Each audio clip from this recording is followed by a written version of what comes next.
Eu, como a maioria, quero ter o direito de fazer as minhas escolhas, de acordo com o meu jeito de ser, meus valores, minhas vontades. É assim, diante da decisão sobre que profissão escolher, o que quero e se quero ou não casar, ter ou não filhos, enfim. Esta também é a essência das diretivas antecipadas de vontade, que permite o autoconhecimento e a oportunidade de decidir o que é melhor para você. Para esclarecer mais sobre diretivas antecipadas de vontade, testamento vital, mandato duradouro, uma das principais especialistas no assunto, a advogada doutora Luciana Dadalto, doutora em Ciências da Saúde pela Faculdade de Medicina da Universidade Federal de Minas Gerais e mestre em Direito Privado pela PUC Minas.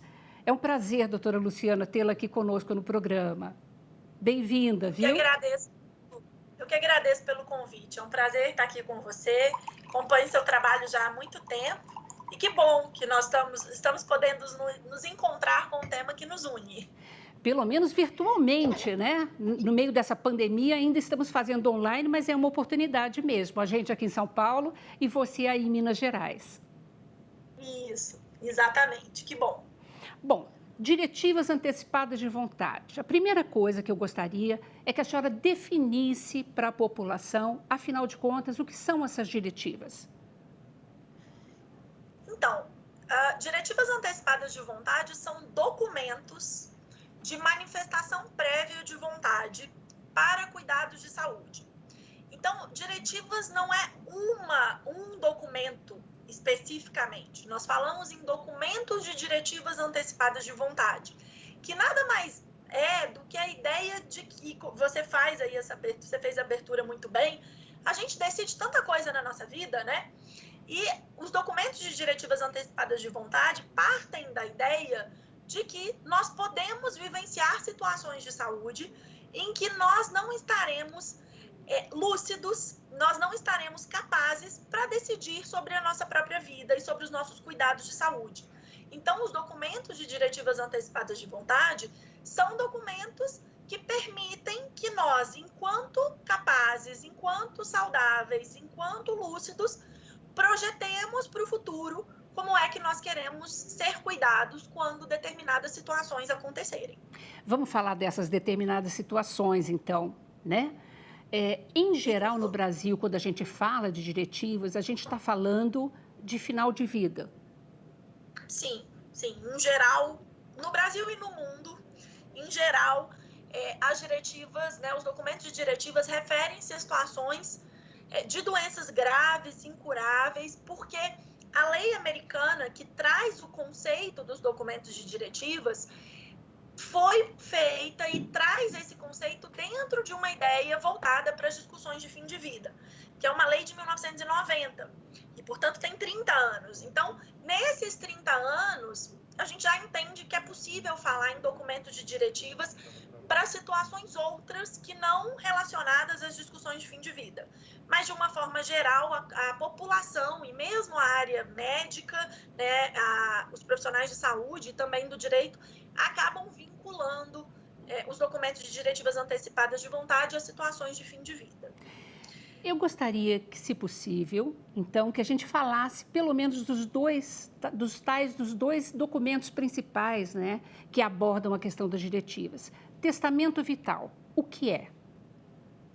O testamento vital é um documento feito por qualquer pessoa maior de idade, capaz, lúcida, no pleno gozo das suas faculdades mentais, no qual essa pessoa vai escrever com detalhes quais procedimentos, cuidados e tratamentos médicos ela gostaria de receber e quais ela não gostaria de receber quando ela fosse diagnosticada com uma doença incurável e, portanto, estivesse numa situação de terminalidade da vida. Então, um exemplo muito comum do testamento vital ou do conteúdo do testamento vital é um paciente oncológico que tem um câncer terminal e que vai escrever nesse documento se ele deseja ser internado na UTI, se ele deseja receber linhas de quimioterapia que já não tenham mais indicação ou que que já não tenham mais condições de curar o paciente. Ele vai dizer se ele prefere ser cuidado em casa ou se ele prefere ser cuidado no hospital. Então, nada mais é, assim, o testamento vital do que o documento de diretivas antecipadas de vontade em que nós estamos realmente falando sobre questões afetas a situações de fim de vida.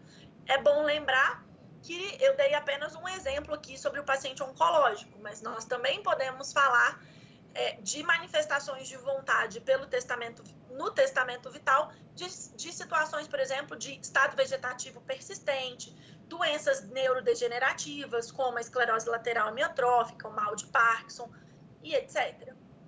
Então, isso é bem interessante porque a consulta com o médico e também, claro, com o advogado é importante porque nós podemos cair naquelas três condições, né? Eutanásia, distanásia e ortotanásia.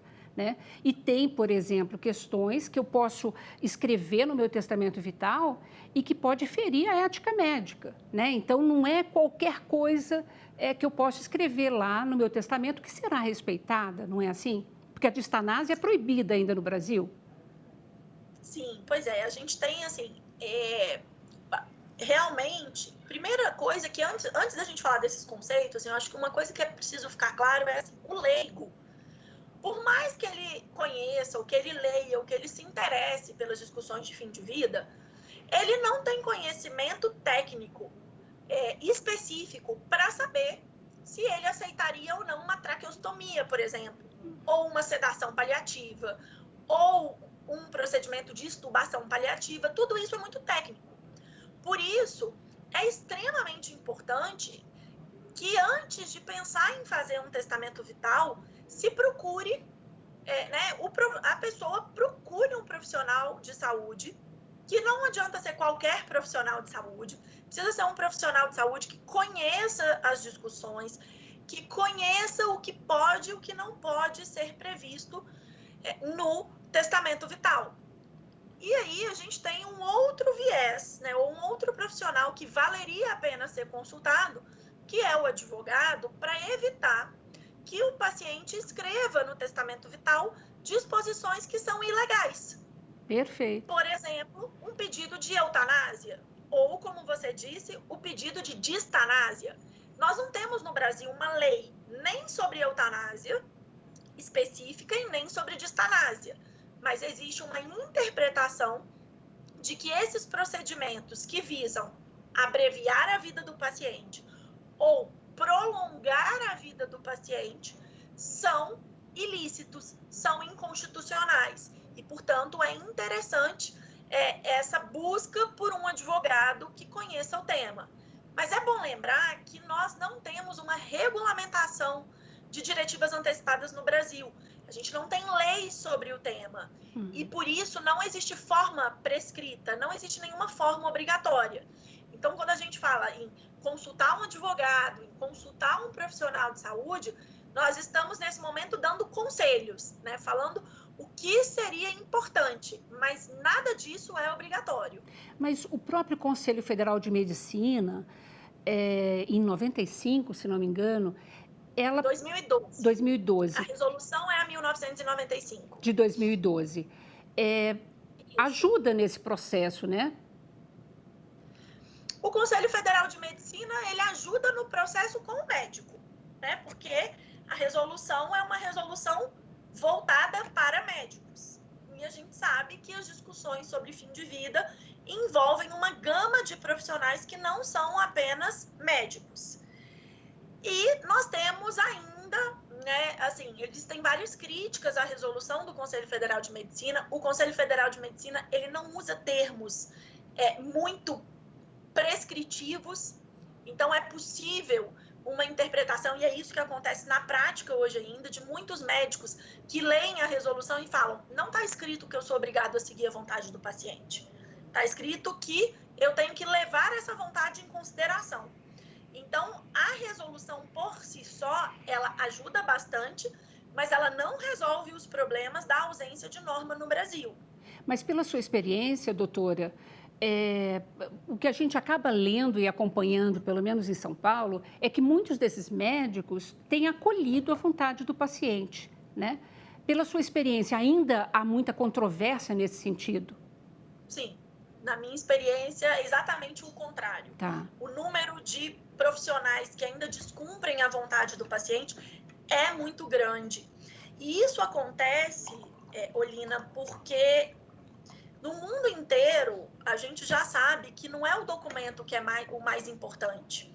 Se a gente não entender que o documento é apenas a fotografia de um processo de comunicação, de um processo de conscientização dos nossos familiares, dos nossos amigos, dos profissionais que vão cuidar da gente, nenhum documento no mundo, registrado ou não em cartório, com lei ou não, vai resolver o problema. Porque o que faz com que as nossas vontades sejam cumpridas é uma conscientização daquelas pessoas que cuidam da gente de que é importante seguir a nossa vontade mesmo quando nós não temos mais condições de manifestá-la. Então, infelizmente, a resolução, volto a dizer, ela é extremamente importante, mas ela não conseguiu ainda no Brasil ser suficiente para fazer com que os médicos cumpram as vontades do paciente. A gente ainda tem um número muito grande de manifestações de vontade que são descumpridas, especialmente porque a família discorda da vontade do paciente. E aí a família pressiona os profissionais de saúde, inclusive usando o argumento de judicialização, de levar o caso para o Poder Judiciário, e os profissionais acabam cedendo a essa pressão e descumprindo a manifestação de vontade do paciente. Perfeito. Nós vamos fazer um breve intervalo, a gente já volta para continuar nesse assunto, tá bom? E você não sai daí não, a gente volta já já.